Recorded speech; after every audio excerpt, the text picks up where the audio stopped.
Hey, here I come, here I come, here I come. Hey, welcome back to DIY DIECAST, everybody. My name is Joe, and in this video, I'm going to help to show you how to determine exactly what your diecast is worth. Rather it be a mainline vehicle, a rare limited edition one that's even vintage still in the package, or an extremely rare, in this case, one of 5,000 limited edition. Rather, it's a Redline Club car, a convention car, a premium, a treasure hunt, a super treasure hunt. This method works for every piece of diecast in your collection, and does not matter the scale either. This same method works for determining the value of 1/64 scale, 1/18 scale, 1/32, and all the scales out there. It does not matter. This is the method that I use when I want to know what any one of my pieces of diecast in my collection are worth. They also will help me to determine what price I should offer to pay for diecast that I'm looking to purchase or whatnot. All this information can be easily found. It's just a tool that we can use that a lot of people don't know about. And the answer is, where we're going to get this information is eBay. Yes, eBay is a great source, and in my opinion, as of today, it is the only source that is the most accurate out there to figure this out. Because they are still the largest platform out there, even though there are other platforms that contain similar information and are on the grow and getting larger every day, as of now, eBay is still by far the largest platform where you can find virtually almost any piece of diecast that you're looking for your collection. It is all there on eBay, okay? Now, I don't want you to stop and click off the video. That's not the entire answer right now. Not just going on eBay and looking for what the item sells for. That's not the correct way to determine the actual value of your car. That's just the price that somebody's asking for it on eBay. The true value of anything in life, and what we're talking about today, and specifically your diecast, is only what someone is willing to pay for it. You can want your diecast to be worth a lot of money. It can be extremely limited edition. But what really determines the price of your diecast is only what somebody's willing to pay for it. There's a special tool within eBay that a lot of people don't know about that I'm going to show you today that you can use to find out the accurate, truthful price of your diecast. Now I'm going to get behind the camera and show you how to use that tool. Hang tight.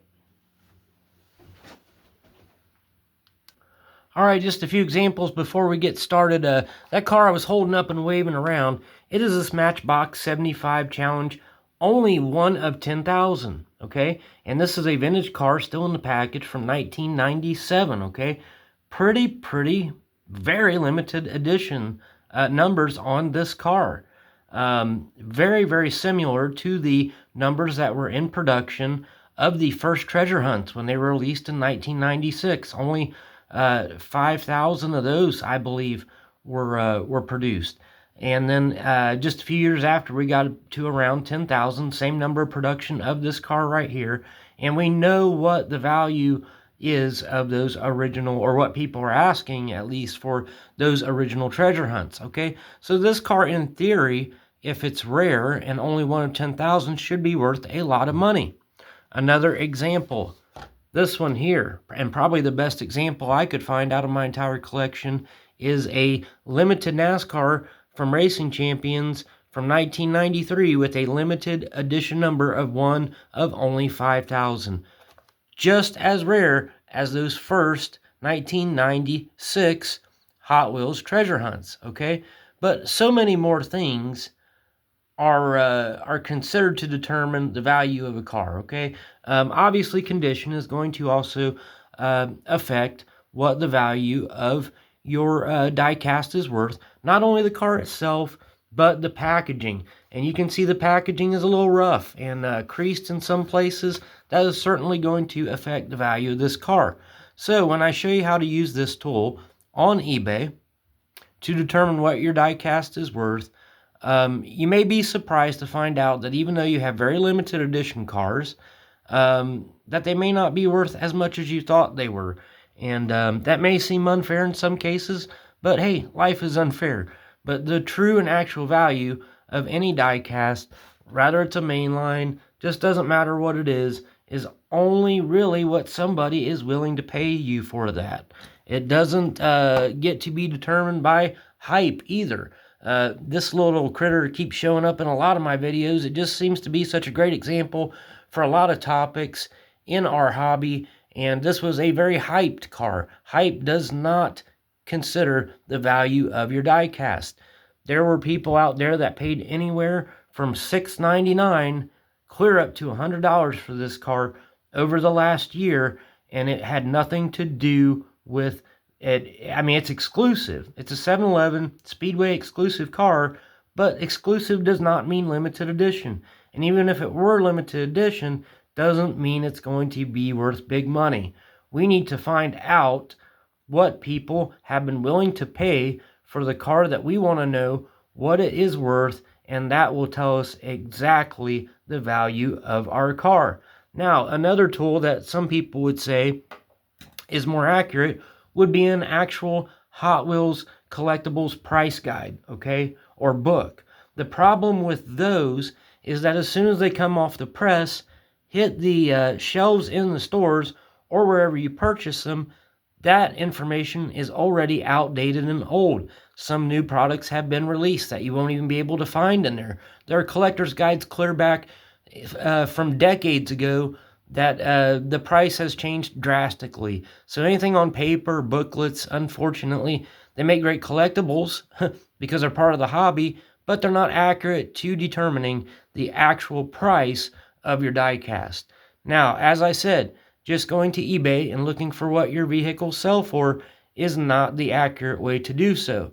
What you will want to do first, and I've chosen this car here because it's a great example, try to put a number in your head what you think this car is worth right now before we look it up. 1 of 10,000, vintage 1997, still in the package, and just think what you think this might be worth real quick. Then let's take a look. Alright, so from your main eBay screen, go up here into the search bar and type in as much information as you can about that vehicle. We are looking up the 97 Matchbox 75 Challenge Gold Camaro. That's what I typed in the search bar. And you will see examples come up for sale or similar examples, okay? Right here happens to be our car. It is the number 43 Camaro Z28 75 Challenge Series. And if I scroll down, you will see that the asking price that you can purchase that vehicle for today is, yes, even though it is only 1 of 10,000, $4.99 plus $6.99 shipping and handling. That is what somebody is asking for the car. But that doesn't mean they're going to get it just because that's what they're asking for. Therefore, it doesn't mean that what things are for sale on eBay for is what the price is the value of what the car is. It's only what the person's asking for. So over here to the side, you have all your search filters over there on that sidebar, and you can filter your search. And a lot of people don't know about this tool, but if you go and you scroll down, move my cursor here, gotta find it first. Where'd that go? Okay, if you scroll down, well, all the way to the bottom of that search bar over here, you will see there is a selection where you can filter to sold items only. Click that box, and now what pops up is what that item has actually sold for. And right there it is. There is our car right there. It sold on October 17th, 2025 for $9.95 and free shipping. So around 10 bucks. Now, let's look at some other ones and see if we can find other ones that have also sold by scrolling down here. Found another one. There's one that sold on September 14th, 2025 for only $4.99. So limited edition doesn't necessarily mean big money, no matter how limited it is. This is what people are actually willing to pay for it, and that's the true value of anything, is what they're going to give you for it. They also collected $5.50 shipping, so it was still around $10. Now I scrolled down, found other examples. They were all pretty similar by the time you added in the shipping, of around $10. That is the value of your car, what it actually sold for. You take and find the averages, and this is the information that you are looking for and exactly how to find it. And eBay is such a large site that they literally have anything that you want to find the value of in. Even if it's not diecast, anything that you have around your house, you want to determine the value, it is likely for sale and has sold already on eBay, and is a great way to determine the real actual value of your items. Alright, so in closing this video, I hope you agree that this is really the most accurate way to determine the value of your diecast. I really don't know of any other platform that has more history of sold vehicles or individual vehicles for sale than eBay. That may change over time as other platforms grow and emerge, but at this point I really feel that this is the most accurate tool that we have to use. Not only to determine the value of your collection, but if you were to sell an item out of your collection. This is a very fair way, and a way that you can show other people that would potentially be a buyer for your car what they have sold for previously. And last but not least is also something that you should be looking at before you go to purchase, especially a very premium car. Have an idea of what that car has actually sold for, and other collectors who have some knowledge of the hobby have actually paid for that car. This will help you to keep from overpaying in a lot of instances. Okay, I hope you found this video informative. If you did, give me a like, a thumbs up there, and leave me a comment. And if you're not subscribed, hey, I got a lot of great videos, approaching close to 200 of them at this point. So a lot of great diecast videos for you to watch, and more on the way, which you'll be notified when you are subscribed. I hope everybody has a great week, and I'll catch you on the next one.